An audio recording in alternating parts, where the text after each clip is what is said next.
দেশে ছিল একটি রাখাল। সে মাঠে গরু চড়াতো ও বাঁশি বাজাতো। তাদের রাজ্যের রাজা একদিন সিদ্ধান্ত নিল প্রজাদের খবর নিবে। যেমন কথা তেমন কাজ।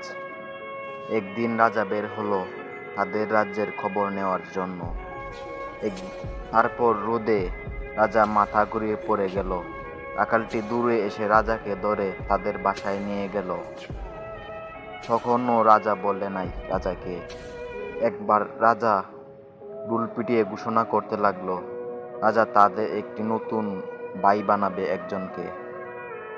তখন এলাকাবাসীরা জানতে চাইল কে সে। রাজা রাখালকে এনে বলল, সে আমার ভাই হবে আজকে থেকে। সবাই দেখে অবাক হলো, আরে সে তো একটি রাখাল।